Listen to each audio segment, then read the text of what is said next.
overcome. Yes, we can. Person, woman, man, camera, TV. What the f*** is wrong with you?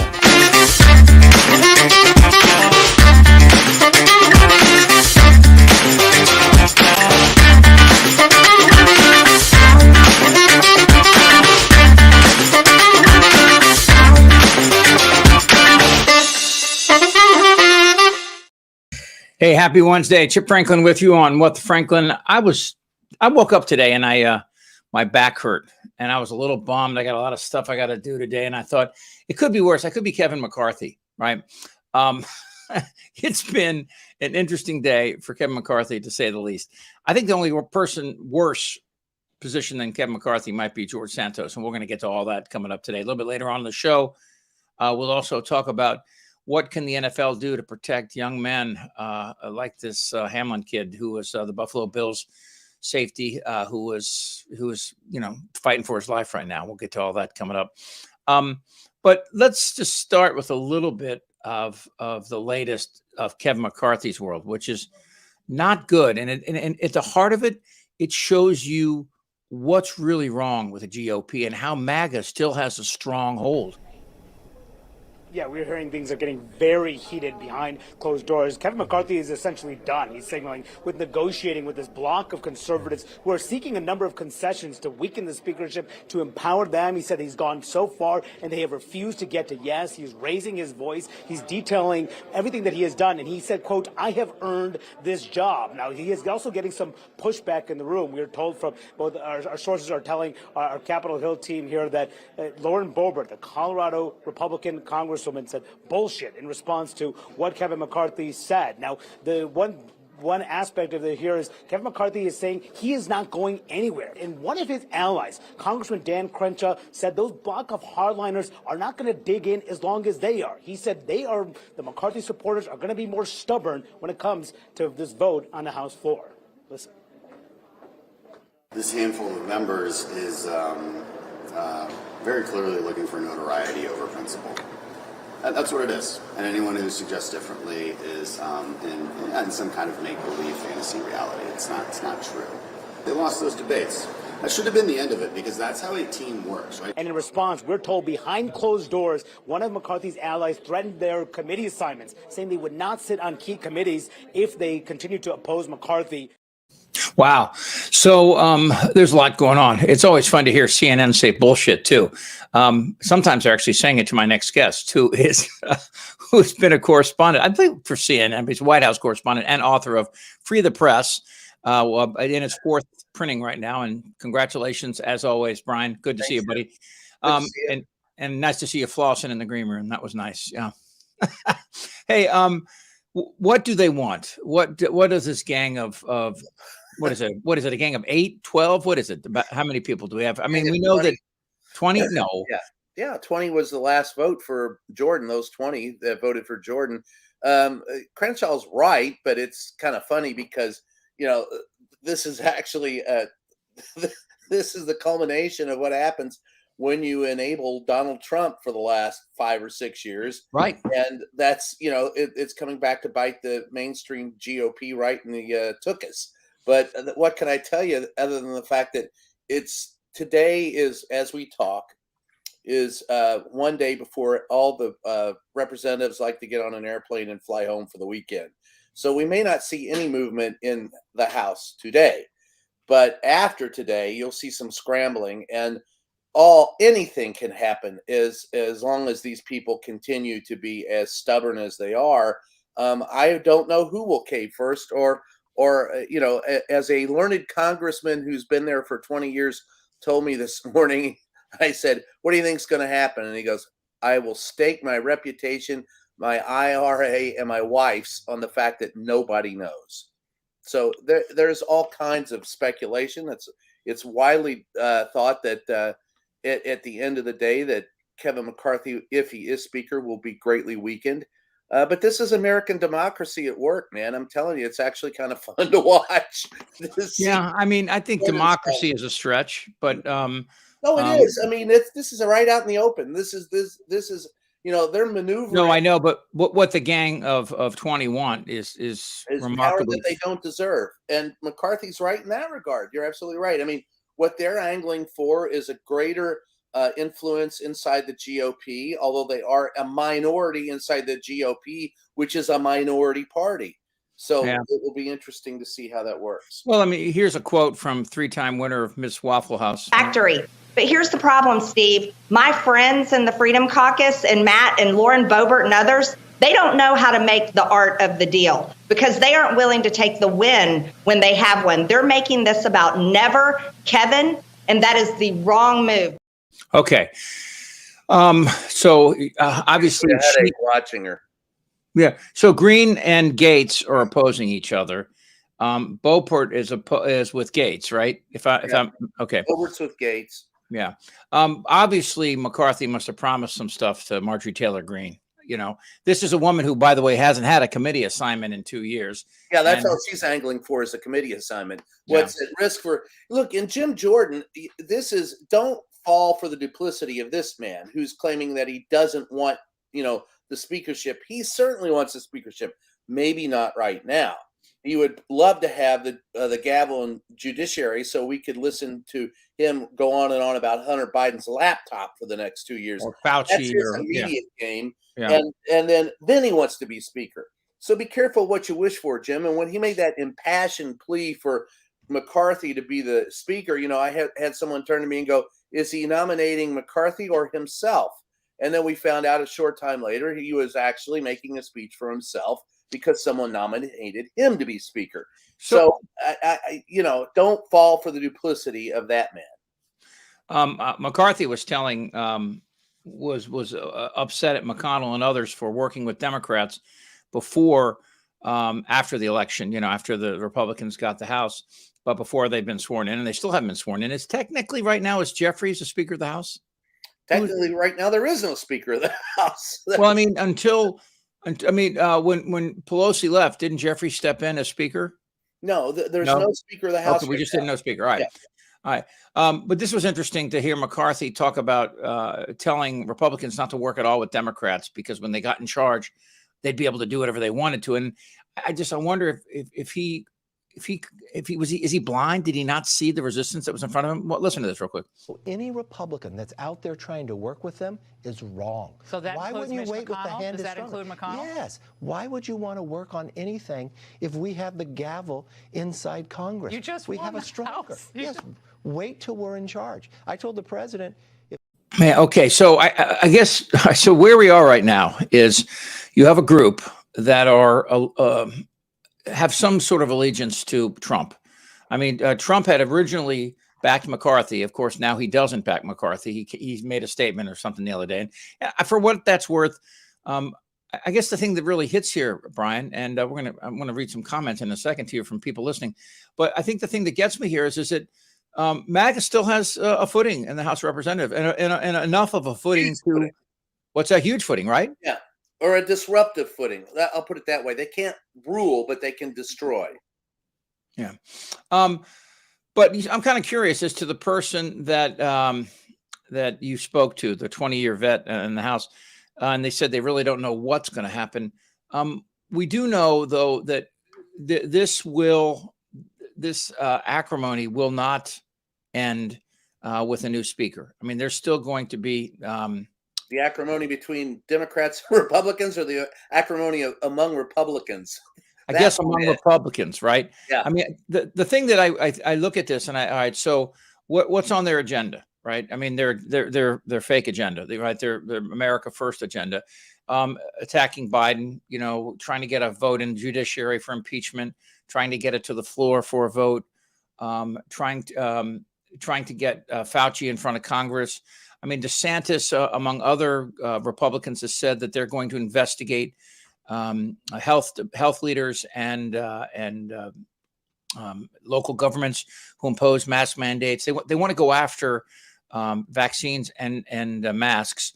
Of course, as we see a surge in COVID now again, and we're not done with this thing, and probably won't be for years. It makes me think that is there somebody in there that sees that it's possible they're increasing their vulnerability heading into this off year and then heading into 2024? I mean, 2024 election's already started. You're talking about well, of course, this shows a not only that they're blind to what America is about or what the United States is facing, but they're also destroying their tenuous grasp on any type of leadership. And that's gonna, this is portends and is foreshadowed. If you were going to write a Hollywood script, what you're seeing in the fight for the House Speaker is foreshadowing of how the GOP is going to be for these next 2 years. But, as I always say, we have two parties in this country. One has no heart and one has no head. And if it's going to be up to the Democrats to really have some head about them and, mindful of this situation in order to exploit it to their benefit, which they seldom do very well. Right. Exactly. Right.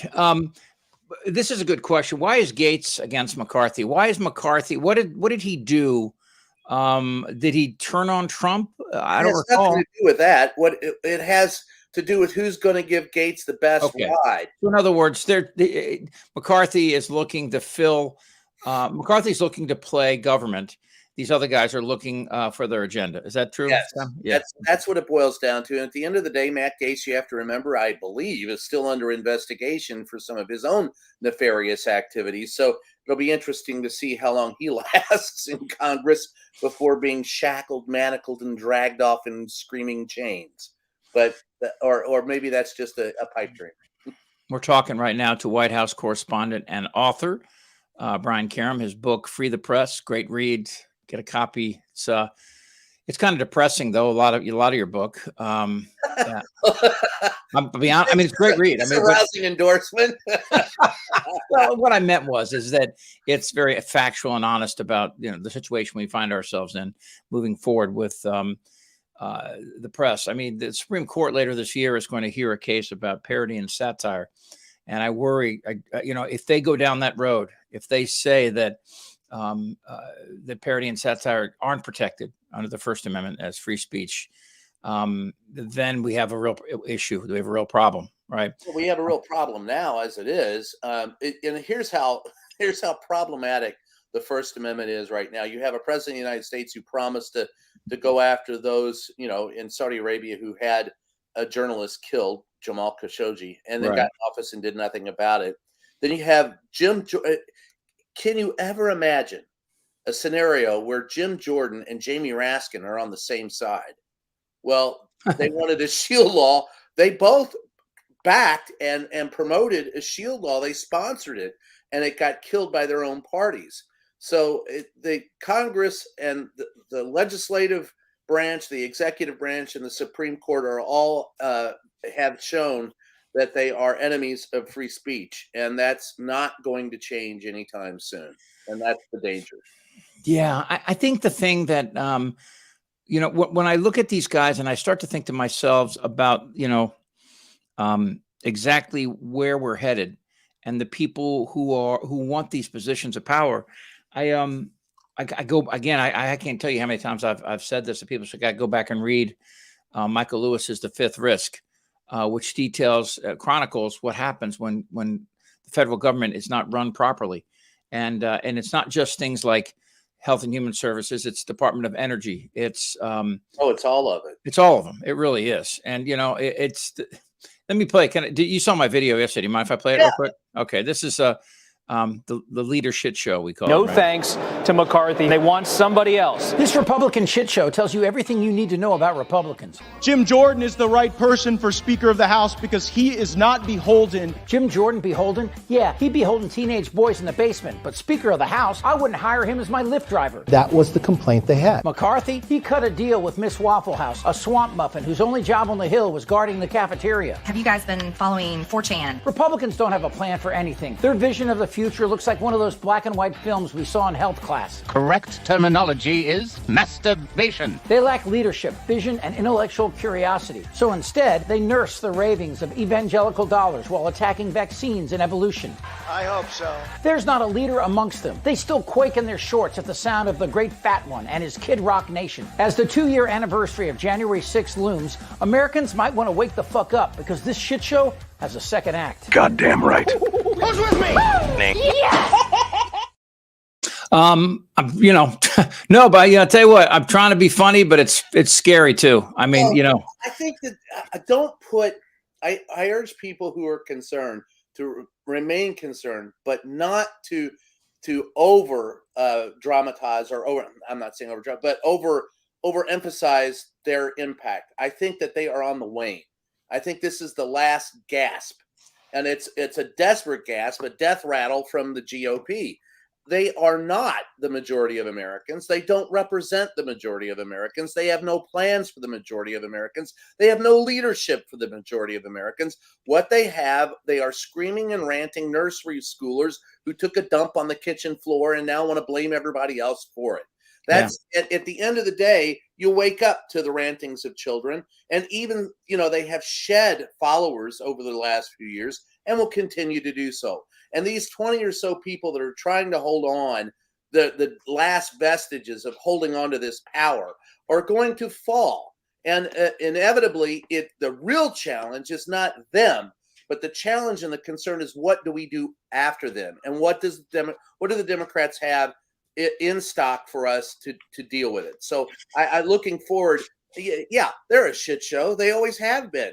Thank God some people are, who were asleep before are awake to that fact now. Well, and, to your point, the Republican Party has not won a national popular vote in 34 years, once in 34 years. And that was Bush in 2004. What's that? That's because they suck. Well, I mean, what is it about their message that doesn't resonate, and why doesn't it resonate down to the local level? Well, it doesn't resonate for a couple of reasons. And number one, you go back to Ronald Reagan and Richard Nixon. Richard Nixon's Southern strategy, appealing to the Southern evangelicals. Nixon lost, of course, and had to leave. And then, won and then lost his support and had to leave because of Watergate. But it was when Reagan came in and empowered those people and went after unions and brought a supply side economics. All of those things, 40 years of that, people are tired. They're watching their savings go down the drain. They have nothing in front of them for retirement. Their unions have been destroyed. All of this, the working man, the working class that Biden speaks to, is what the Democrats have as an ace in the hole to go after the GOP, and the GOP is faltering because of it. Well, yeah, if you want to see what a business looks like without unions, go to China and look at what the Apple factories over there, right? I mean, look at Amazon or well, you're right. Yeah, I mean, but to your point, I mean, trying to understand exactly, the Reagan years when supply side economics, just so people understand, because that's kind of an odd term. What they're saying is that if we give money to if we cut taxes for corporations, they will hire more people and the economy will grow. Well, anybody that's ever taken a second-year economics class knows that businesses don't hire people unless there's demand for their product, and they need to hire more people. So if you give tax cuts to large corporations, they're not going to build more factories unless they see demand. And how do you see demand? You don't get it by giving tax breaks to rich people. You get it by giving tax breaks to the middle class, people that spend money, that buy these things these corporations need. So to a certain extent, the thing that I never really understood, I know that big corporations will benefit from the tax cuts, but ultimately their long-term play is to give tax cuts to the middle class who will then buy their products, and then they'll get that money organically and not through some back end trickle down bullshit. I mean, or as Tip O'Neill said, at the end of the day, the rich may end up with the money, but if you do it the right way, at least it passes through the poor man's hands. Mm-hmm. And that the right way is not trickle down. It's not supply side. And you know what? You're right. You can read any kind of second year economics student in college would know this, but guess what? You don't even have to look at it that way, Chip. Look at the last 40 years in the United States. There's your example right there. What's happened since Ronald Reagan instituted supply-side economics? It's destroyed and enslaved our economy. It's destroyed the First Amendment. It's destroyed free speech. It's destroyed my industry. All of that. It's destroyed a lot of industry. So I'm sorry, but at the end of the day, it is Ronald Reagan who was the architect of our demise. Let me ask you. Sorry, I pointed it out then. Let me take again. Reagan was the one that famously said, "If the what is it? If the government knocks at your door, run." Something along those lines. Yeah. And of course, he wants your money. Yeah, and that was the beginning of this, this anti-government rhetoric that started in the Republican Party and took hold in and essentially, reminds me of that old Bruce Hornsby song. I was talking to him once about that line about he actually saw a guy in a nice suit walk past somebody standing in line for social services and says, "Get a job." And it's that kind of thought process that when we look at some of the, and again, the irony is so rich here. You could cut it with a freaking chainsaw. You go to these red states that are their economies are dead. If it weren't for the federal government, their water and their infrastructure would be poison, and in many cases still is. And still are. Yeah. Places like Flint and Jackson, Mississippi. When you look at this and you kind of try to ask yourself, how did we turn so many Americans against the good the government can do? Yeah, the government can waste money. And I've said this before. There was back in the day, all a Republican had to do to get elected was pull out a bill and read all the riders that had been added to it, the bullshit appropriation stuff. Right. And it was good. There were people. Do you remember Connie Morella? Sure. Connie Morella, I know well. Okay. Connie Morella was a fabulous Republican in Montgomery County, Maryland. In fact, she was Republican by name only, but she did have some conservative ideas and ways that government could run better. In my mind, she was, in many ways, the perfect congressperson because of elected today from either party, and that's we are so divisive. And as we started this conversation talking about McCarthy and the fight for the leadership, it's not only that the Democrats and Republicans are divisive, but the Republicans and Republicans are divisive, and the Democrats are divisive. Now, the Democrats can sit back on this vote and smile and pretend and feign, indifference to the fight because they can go out and get a block of 212 voters because they know that they're not going to end up at the end of the day with Hakeem Jeffries as the Speaker of the House. Or maybe not. But at the end of the day, if this were a real fight among the Democrats, you would probably see the same type of divisiveness among the Democrats that you're seeing today among the Republicans. Well, I mean, I think that's where it's at. I think we saw a little bit of that when AOC came into office and Sanders, the shadow of Sanders, Bernie Sanders, the idea of everything from, student debt, to guaranteed income, that kind of stuff. And the bottom line is, and I tell people this all the time, when you get your tax return, how many people actually put that in the bank? Most people look at it as money intended to spend, right? And that's how it works. That's what, but it doesn't work that way with corporations. When you give it doesn't work that way with Donald Trump, does it? No. Yeah. So let me ask you a question. Speaking of which, would George Santos, if this were in the Obama administration or the Bush administration, they would have forced him out of the party by now, right? Well, that's a good question. You would think at the end of the day, back when the GOP represented something a little bit more than just raw power grabs, that they would. But I've never known a GOP since maybe Nixon, because some of them sided with the Democrats to get rid of Nixon. I've never seen a Republican since that has, or a majority of Republicans since, that have valued their country over their party. So having Santos around and being able to dictate to him and have him as a puppet to vote, it's no different than the Senate race in Georgia that almost gave us a football player who's incoherent and can only babble. Yeah, actually, coming up in the next half hour, we're going to talk about CTE and talk about, it's obviously he has, maybe these issues were there before football, but I doubt it. I think him and Brett Favre are both prime examples of why you need to reassess the concussion policy. And if you're going to go to that issue, and I know that you're going to talk later about, the near-death experience of Hamlin on the football field, let me just say, as a former football player and as a former football coach, that you're not going to change anything until you can wear the proper padding. Padding has not changed in 40 years. In fact, in the NFL, they strip their padding off and hollow it out because they want to get faster, and that's more lethal. Before we go down there, I want to just play you George Santos. I'm sorry, I went on a rant for you. No. I want to hear it too, but I want to play you this George Santos. But this is him on his first day, and you thought McCarthy had a bad day. Actually, it's funny because he's a piece of shit. Watch this. Sorry. What's your name today? Is it Anthony DeVolder or is it George Santos? Do you think anyone in New York actually trusts you? Do you have any idea what you're doing today?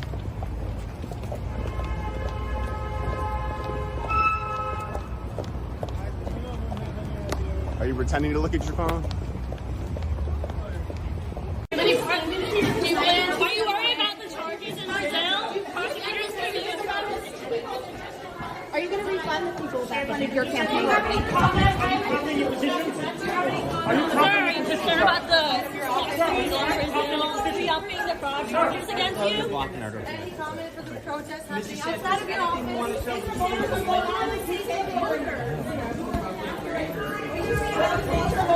Why did you lie on the rest of Do you have any statements to your constituents? Do you have any statements to your constituents? Are you going to refund? Are you copying your position? Are you copying your position, sir? Sir, are you copying your position? Sir. Any comment for the protest happening outside of your office? Do you feel like you're qualified to serve in this Congress right now? How do you hope your constituents can trust you, even though that you've misrepresented your biography to them? Yes, I am. Mr. Santos, do you intend to serve both years of your term? Do you plan to vote for Leader McCarthy to be Speaker? Can you tell us if you plan to serve both years of your term, Mr. Santos? Will you answer any question besides, will you support Leader McCarthy to be Speaker? Can you speak to... I just can't imagine. What? I just want to say, watching that video and knowing those buildings that I do, he was lost trying to find his own office.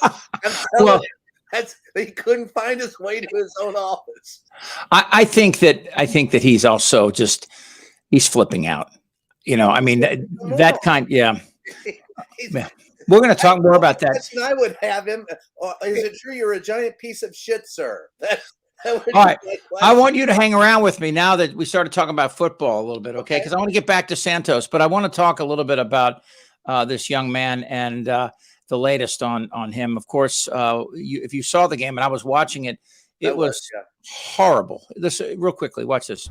Well, as fans, supporters, and the whole country hope for a full recovery. Folks, supporters right outside University of Cincinnati Medical Center have returned, this time bringing some new candles, relighting those. Remember, there's been some rain overnight, and they brought some new signs. You'll see it here saying, prayers for Damar. Now, the family is really the only one to make a statement so far on social media, posting that they're essentially thanking people across the country, all the supporters, for their donations and their thoughts. You know, when I watch this, they've been talking about, I mean, there's good and bad stuff here. And since we're not doctors, let's bring in Dr. Chad Stevens. He is an expert on sports medicine. He heads up the Noble Pain Management and Sports Medicine in the Dallas-Fort Worth area. Dr. Stevens, thank you so much for being here. You're going to have to hit your mute button right there so we can hear you, please. Then let me just say, back in 2014, you conducted a study with a company where they put these Kevlar inserts into helmets of varsity athletes, and you saw some success there, didn't you? Yeah, so we did. We did a study with my school. My kids attended in 3 other schools, and it was a 1/4-inch Kevlar insert that went inside the helmet. And what we did is we took all varsity players on our 4 teams, and there was about 100 players per team. And we found out that there was about a 10 out of 100 or a 10% incidence of concussion in each team per year. That's what it kind of led up to the season we were having. And then what we did is we put a Kevlar insert in everybody's helmet. And in our school, that number went from 10 to 1. So that was pretty consistent at the other schools too. So what we found is, and when I say concussion, that's the wrong terminology. As far as my paper says, we're talking about head injury, because you can't really quantify a head concussion being changed by just Kevlar. But head injuries went from 10 per 100 players to 1 per 100 players. And one of the schools actually went 5 years from then, had every player wear one of their helmet, very pragmatically, and nobody had concussions for 5 years. And so that paper was picked up by, do you remember the movie Concussion with the Will Smith? Of course you do. And Joe Maroon and the other Pittsburgh Steelers doctor picked up the study and kind of ran with it. And so it eventually was presented at the White House conference for youth safety sports. And so it did make a difference. Now, I say that in that not everybody is still wearing them.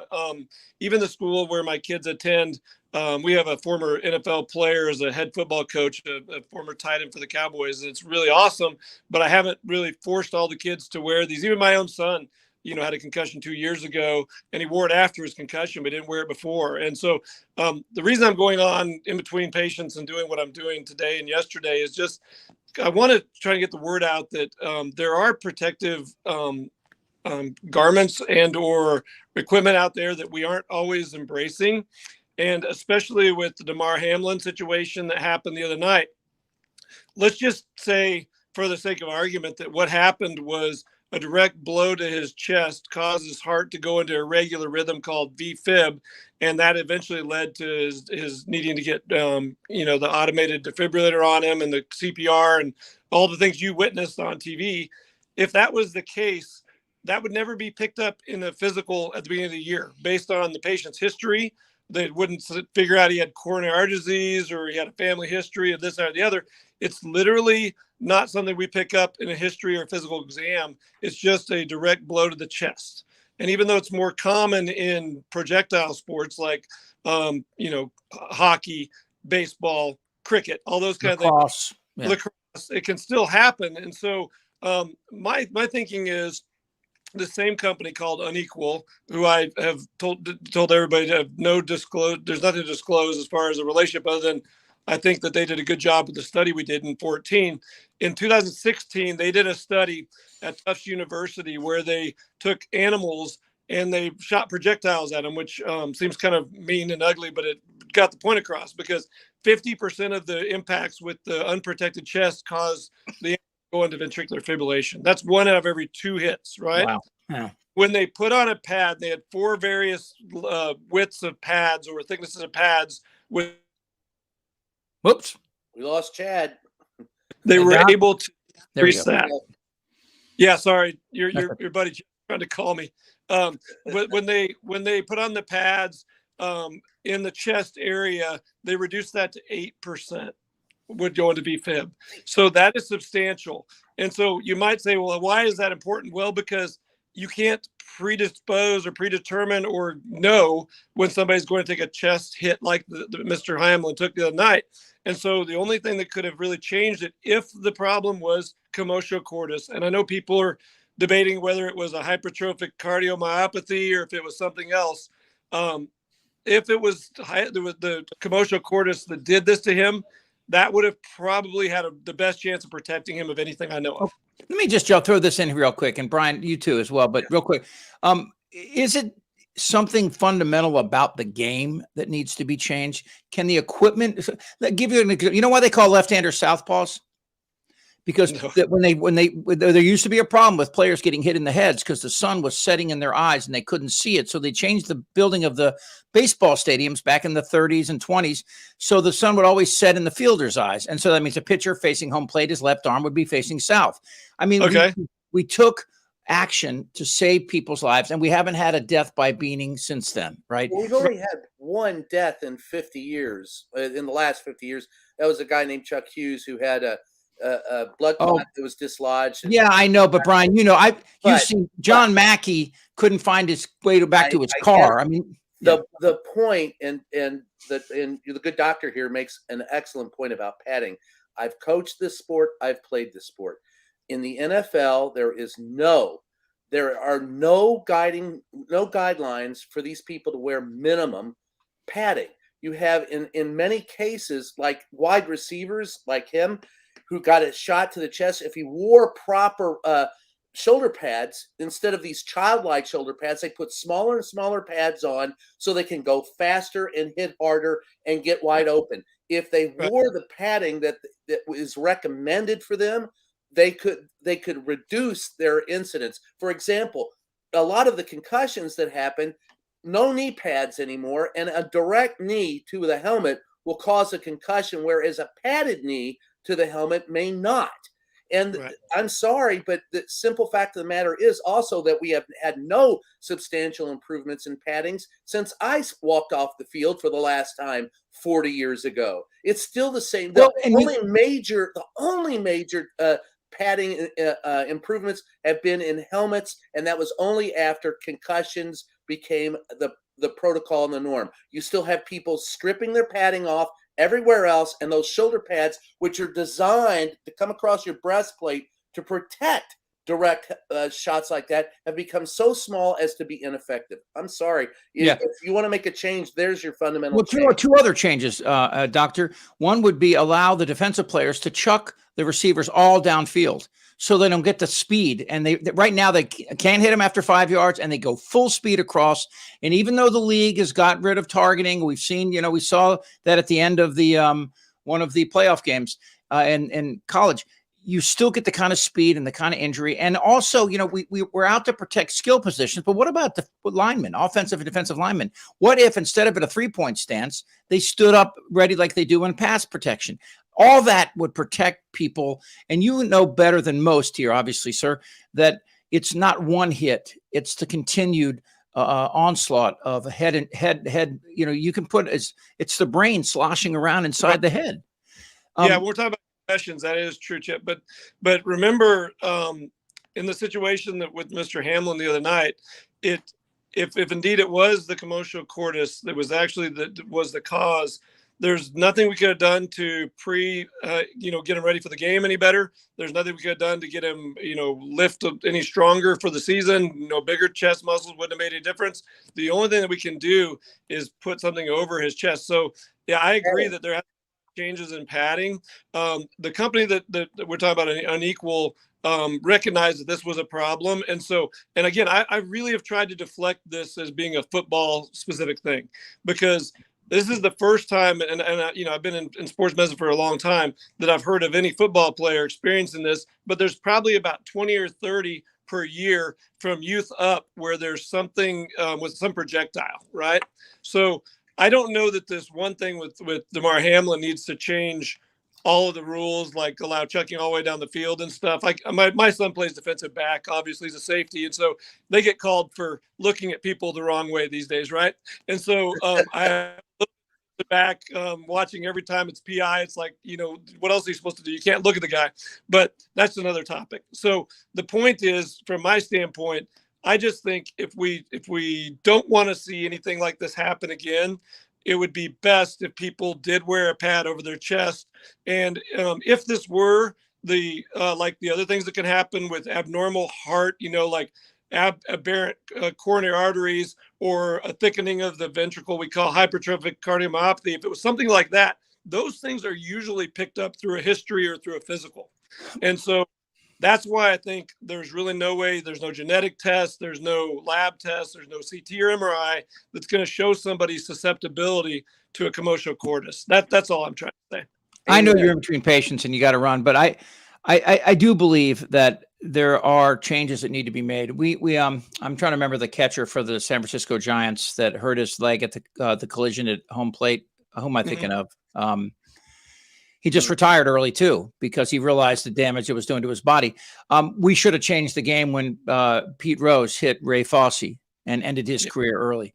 We can protect these men and women too in sports, but we have to, it's soccer with head injuries as well. I mean, I think we have an obligation, because many of these kids are coming from nothing, and this is their ticket, right? This is their millions of dollars. They don't have a choice to do something else. Everybody talks about it, but they don't.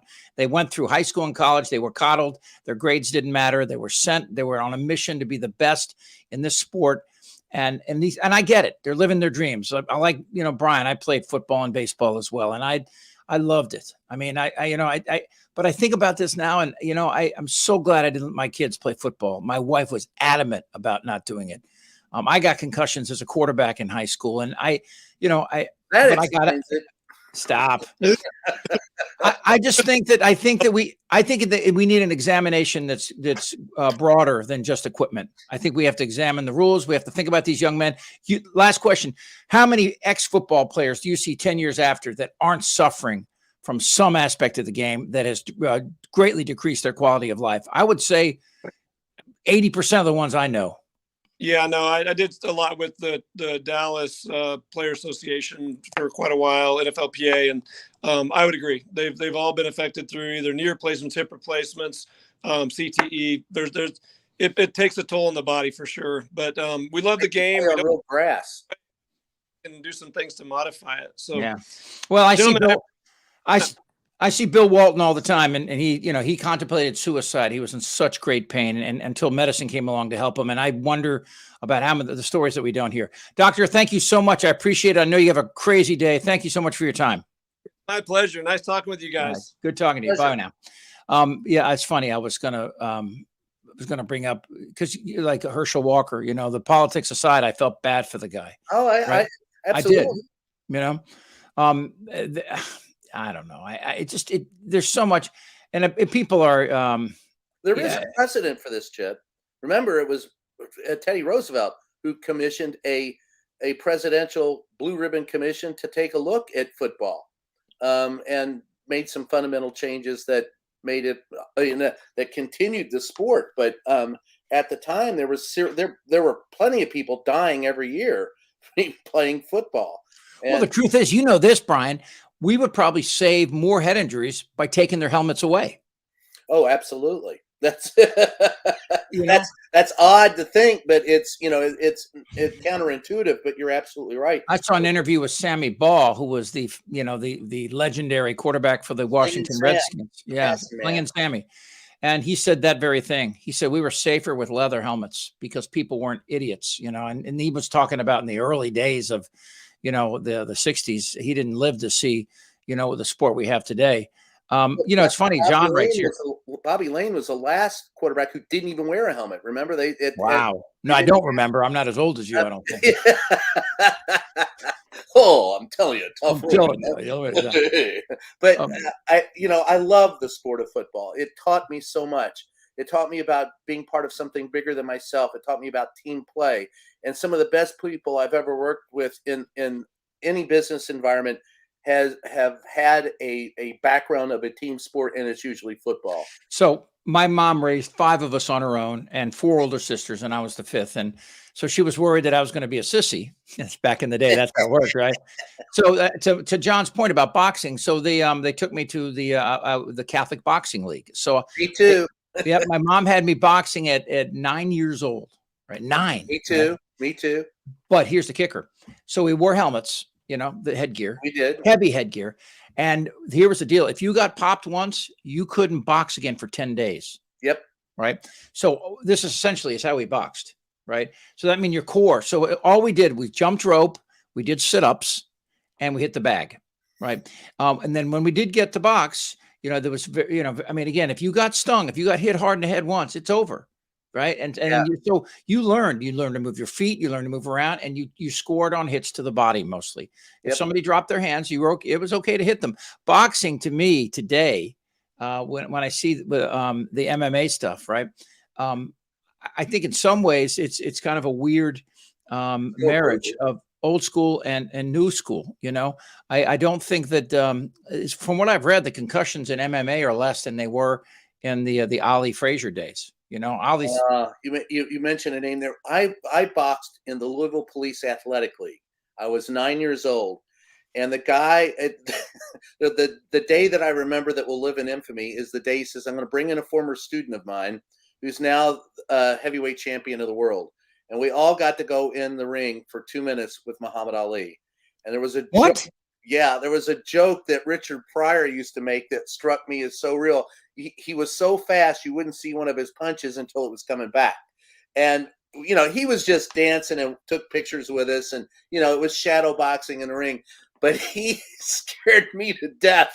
I walked in and he goes, white boy looks so pretty. He looks so clean, but I'm the world champion. I'm so mean. And I'm going to die. I'm going to die. I remember I went to an all-white Catholic school, and we went into Washington, D.C., and there was a kid. I want to say it was Carroll, could have been Coolidge, one of those schools. And I was talking to, their team was all white, all black, and our team was all white. And we were talking to each other before watching two other schools go, and these kids were just as frightened as we were. They were just like it was the first time, and they were more afraid of their coach than they were of somebody in the ring. I always was more afraid of my coach than anybody else. It is, I think about. Again, I remember. Do you remember Trump once in one of his stump speeches complaining that the NFL had turned into, in effect, his version of the word pussies for trying to stop these hits. And it always reminds me of these frickin' sport. What does he know? Well, exactly. But also he reflects the plantation owner mentality of these NFL owners, and not just Jerry Jones. You go right down the list. You look at people like Dan Snyder, who is just one of the worst people that it's ever owned a professional franchise. And they care nothing about these men that are on these fields, and they're boys. They're young. They're boys. 24-year-old in my mind is still a young man. I mean, I coached a lot of the kids that I coach are now, of age to be in the NFL. I still look at them as kids. I thought of myself as a kid when I was that age. You think you're indestructible, and you're getting paid a lot of money to play a sport that puts you on national TV, and then the spotlight. Of course, who's not going to do it? And I'm not saying that there's. I love the sport of football. I just think that it needs to be, to your point, the owners need to be held more responsible. There have been scientific and medical improvements in the last 40 years, and they're not represented in the padding that the players are wearing. They're allowing them to wear hollowed out and stripped down pads, putting them more at risk. And with those helmets, you're right. You can spear with a helmet, and it was a freak accident that happened to Hamill. No doubt about that. You could not have predicted it. You would not want to predict it. But at the end of the day, it increased the chances of it occurring because of the lack of padding on the man who was a safety and was stripped down to wear as little padding as possible so he can go after and make hits on the field. That's the problem. Yeah, I mean, Dave Duerson and the former Charger, Junior Seau, who both shot themselves. They shot themselves in the chest because they wanted their brains to be examined. They knew that something was wrong. Yet in the last 20 years, I'm pretty sure it's been in the last 20 years, ESPN had that feature, You Got Jacked. Remember that? Yep. These horrible hits where people just got smacked. And many of people listening right now remember Darryl Stingley and Tatum. Was it Jack Tatum, I believe, that hit him? Yeah. And caused his paralysis. I think it took years for Tatum to even acknowledge that what he did, it was within the league rules. It was just one of those crossing patterns, and he just came in for the head. And we were taught as kids, that you're supposed to put your chest your head into their chest, not into their, you don't go after the head. But even then, you brought it up earlier. We all had knee pads, but today they don't. And that knee hits your helmet. First of all, you can tear your ACL, you can break your knee, but you can also cause the kind of concussion that causes somebody to be unconscious. Well, and I have not seen one of the biggest examples of people that have been hurt by the NFL. And look, don't play on plastic grass. That's all because of pricing and because the owner's wanting to make money. It's a much higher expense to play on dirt, which is where you should be playing this game, instead of on a concrete carpet. You shouldn't be playing this game on that. I don't care how much they try to make it like real dirt. It's not. No. But I'll give you an example of a guy, I watched, he was the hardest running back I ever saw. There used to be a joke that, the running back would run across the goal line with 3 guys on his back. That was how you described a great running back. I've only ever seen one guy who did it. His name was Earl Campbell. I saw videos of him when he was playing high school football in Texas, literally running across the goal line with 2 or 3 guys hanging on his back. And he was one of the hardest. I saw him hit. Him and Ronnie Lott were some of the hardest hitters I ever saw in the NFL. Ronnie Lott famously chopping off his finger so he could finish a game. and Earl Campbell hitting people so hard as he ran that people would actually run away from him. I saw him many years later, and I saw him in the locker room. So he was with Houston, right? Yeah, Houston Oilers. I saw him in the locker room one day. He was just scarred and battered, and later on in life could barely walk. And there isn't enough. Look, man, put him in pads. The people say it slows the game down. Fine. Play it on real dirt where it should be played. Put them in pads that they should be wearing, and then watch the football game. It's hard to watch the NFL today because they're all stripped down. They're all, the kickoffs are very dangerous. Punt returns. Oh, they shouldn't even have, that's one of the reasons why why not just get rid of the kickoff? You already have, in effect. There's two things they could do there. One is get rid of the kickoff. The team starts on the 25. And then if you wanted to say, oh, what about an onside kick? Well, then you could say, here's the deal. You get the ball at the 20-yard line and you got 15 yards on one play to get that play to keep the ball. I mean, you could do things. You would change. Well, you can change the rules so you lessen the, absolutely. Right. Yeah. But I'm telling you right now, the two biggest changes that I see as a player, I played it into college. I blew my knee out in, first week of freshman year in college, and I'm done.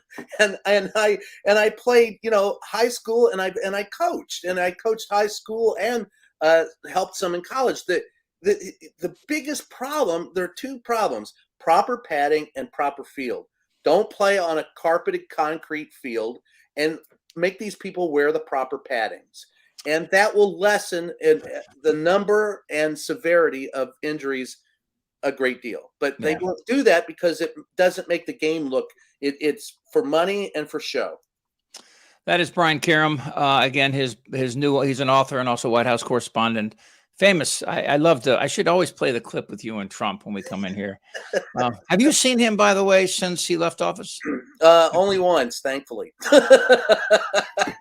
It's, I don't have any desire. I didn't want to see him on any given day when he was in the White House. Right. It was a torture for all of us to have to cover him. I'm also equally concerned with the current occupant of the White House. I like some of the things that he's done, but his inability to ask questions and the youngness, the young age of the press, it has really turned over since Biden came in, has meant that we're not as well informed as we should be. And honestly, I think that speaks to the Democrats and their inability to trumpet their message. Yeah, I as I look forward here and I think about the MAGA GOP experience, it's mega MAGA as Drudge has today. I wonder if the Democrats can keep from blowing this opportunity. And I think that one of the things that the Republicans will go back to will be COVID restrictions and masks. And I've already started to see it. New Jersey schools now are requiring masks again. And you and you don't think there's any way the guy can be reelected. And I don't think we're at that point yet. I don't think he'll be on whatever else. I do not believe that Donald Trump will be on the ballot in November of 2024. Okay. If he decides to run third party, do you keep Biden there? Because Biden will win if he runs third party, obviously, right? Yeah. Well, I think there's a lot of different pieces in play. I want to see what Liz Cheney does. She couldn't get out of a Republican primary, but she has cross appeal to some of the Democrats. She could probably win. Where would she get? Do you think she can raise the money? I think she could raise the money. Indeed, I would worry about her as a third party. I want to see what Adam Kinzinger is going to do. I think that Republicans, if they ever come to realize that if they nominated Liz Cheney, she could in fact be the first female president of the United States, the appeal to that for the Republicans to stuff it down the Democrats' throat, going, "Hey, you think you're so woke? Well, we gave you the first female president." That just flips the switch. It's huge. Well, it's kind of like the way they like to go back and say, the Dixiecrats were Democrats when in fact, they were Democrat in name only, obviously. But I mean, I think that you're right. I think that Cheney and Kinzinger would be a tremendous, almost unbeatable, I think, in a lot of ways. They're going to go into states like Michigan and Pennsylvania and Wisconsin and Arizona. They're going to tear it up, in my opinion. And remember, she's still someone who voted with Trump 94% of the time. Although she's no hero, I'm just saying she has an appeal because she stood up to Trump. And by the way, when we hear that number, the actual pieces of legislation that were, sponsored that came from the White House were very few. I want to say like a dozen. So we're not talking about, when you say 94% of the time, we're not talking about 94 pieces of legislation. That didn't happen. Trump got nothing done. Well, Donald Trump was infamous for taking credit for things that passed that he had nothing to do with, and distancing himself. The Republicans in the Build Back Better that they that didn't vote for it, and they tried to. I traveled across the country during the 2023 midterms or 2022 midterms, and watched as the Republicans took credit for the very legislation they voted against, while the Democrats who voted for it dismissed it. And I'm like, what in the hell is wrong with you that you don't, the Republicans are going to try and get elected based on the work that you did, and you won't take credit for it. Hey, just before you go, what is the first vote today, by the way? What time, do you know? No, we don't know. I know right now they're meeting, and we'll see. I'm supposed to be down there, but after yesterday, I think I think that what's going to happen today is it will be a repeat of yesterday, and that tomorrow you're going to see the real movement, because these congressmen want to get on the planes and go home for the weekend. Right. So they've got another day to play with. Look at it as an omnibus or a bill or as a some kind of a funding bill that they're going to debate and discuss over the next 2 days. But I don't think that I think the real, and I could be wrong, hell, anything can happen with this Congress, but I think you'll see tomorrow will be the final vote. And, I don't know how many iterations we'll go through. I could imagine a vote or two today, Chip, and then they'll adjourn and try to make deals. I mean, I know I was present for some of that, behind the scenes deal making last night, and both are still intractable. Both sides of the GOP are still pretty much, there's been little movement, and the Democrats don't have to do a thing. Just sit there and smile. Coming up at 12 on YouTube TV is the one and only Nikki Maduro, and she joins Brian Karam and I here. Hi, guys. I'm staring at your chest. I'm sorry. It's on air. You look backwards to you. I'm not touching that line. I'm a gentleman. Yeah, we can say what we want. It's the internet. Who is the biggest obstacle in the group of 20? You think, Brian? Is it? It's not Green, obviously. Who is the most clout in that group? Jim Jordan, of course. Jim Jordan, who feigned, but didn't he kind of? But did he go up front and center against McCarthy when he kind of drafted into this? Yeah, they hated each other, didn't they? Don't mistake that move. Jim Jordan has proven himself to be a deal maker, a power broker, and masterful at deceiving his own comrades in the GOP. And he sits in a catbird seat right now. He'll settle for the head of judiciary so he can go after Hunter Biden's laptop for the next 2 years. He'll take that. I already have a headache. And then he'll want to be the Speaker of the House after probably, Scalise, who will be a caretaker. Whatever happens, I think you're going to see that whoever is the Speaker of the House will not last very long, because they cannot control that caucus. Nikki, I asked Brian to be on for half an hour, and I made him stay for the whole hour. Oh, you're so awesome, Brian. I mean, the fact that they were applauding Byron, what is it? Byron Donalds, is that his name? Yeah. Look, we actually nominated a black man, as if that's going to be the turning point for this party. I was eating popcorn yesterday. Now it's just like, can we get this done? We have stuff to do. But I don't want it to be Jim Jordan. I don't want it to be Kevin McCarthy. You want Hakeem Jeffries? I want Hakeem Jeffries. Although there was one woman, and I forgive me, I forget her name. She was actually looking for a consensus candidate, and I'm like, I don't. Oh, it's Marcy Kaptur, a congresswoman from Ohio. She's like, I'll get Kevin McCarthy in if we can agree on some stuff. And I'm like, I don't trust Kevin McCarthy's already sold his soul to Marjorie Taylor Greene. I mean, do you want Marjorie Taylor Greene on the Judiciary Committee? Shoot me, no.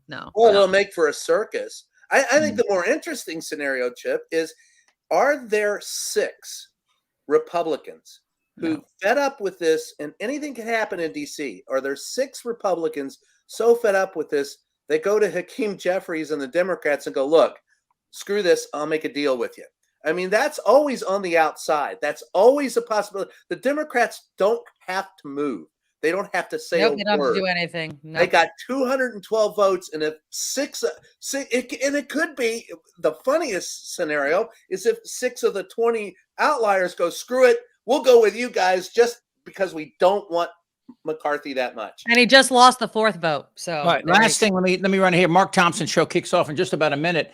I guess the question is, will we ever see an impeachment vote in the Judiciary Committee with this division? Oh, this configuration, yeah, that's interesting. It's funny they're going to have problems. That just this is interesting. Coalition politics.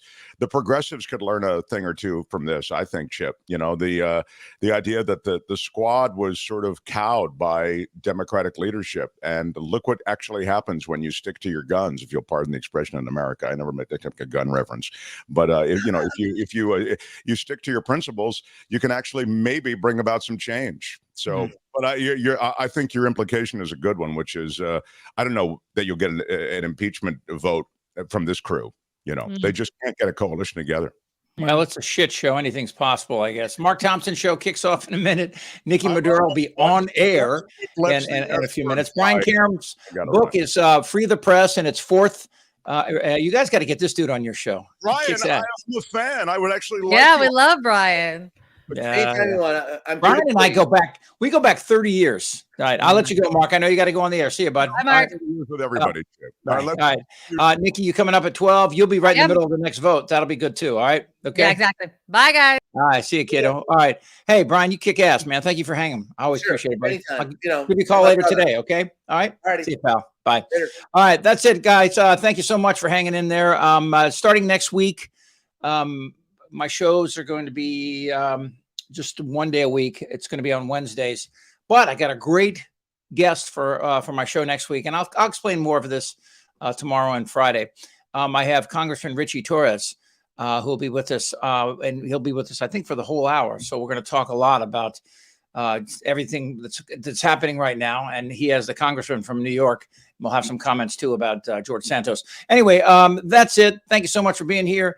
Be safe. Follow me on Twitter at Chip Franklin. You can always email me at chip@chipfranklin.com. See ya. I can handle things. I'm smart.